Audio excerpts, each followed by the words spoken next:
Nous, on a identifié cinq pièges à éviter avant de migrer vers le cloud public.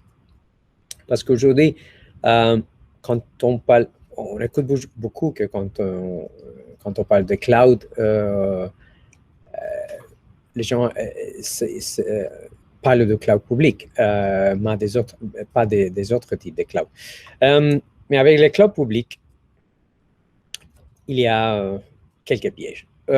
Les coûts sont imprévisibles.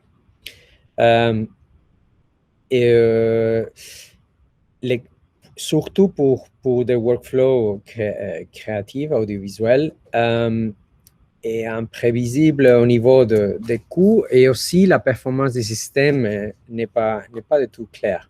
Vous pouvez payer beaucoup d'argent pour accéder au contenu à travers des charges pour le CRES. Et il y a des problèmes potentiels au niveau des gouvernances et des frontières internationales et à qui appartient vraiment les données quand vous les stockez dans le cloud public. Un autre piège, c'est les connexions. Et vers quel partenaire se tourne? C'est un choix difficile d'avoir de bonnes connexions vers le cloud, surtout si vous n'avez pas l'expérience. Parce que dans le workflow audiovisuel, vous avez besoin de bandes passantes en général. Et ce n'est pas toujours évident d'avoir une bonne bande passante vers le cloud public. Les propriétés des données. Dans les clouds publics, il y a des limitations dans les choix de format des données et de la récupération. C'est suivant, vous stockez dans le cloud public et les données sont changées. Ils sont stockés dans un format propriété du service.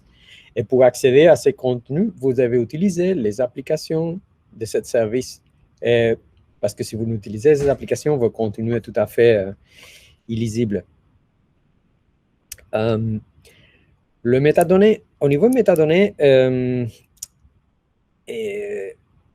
pas tous les services stockent, archivent les métadonnées avec vos données.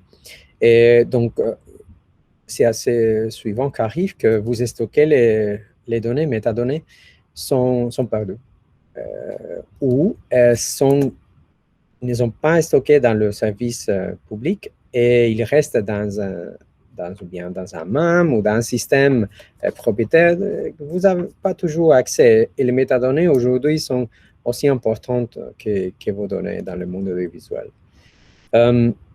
Est-ce que au niveau des workflows des multimédia, en général, les services des clouds publics sont des services génériques et ils ne sont pas focusés dans le monde audiovisuel. Et c'est difficile à intégrer ces services avec des workflows d'archives multimédia.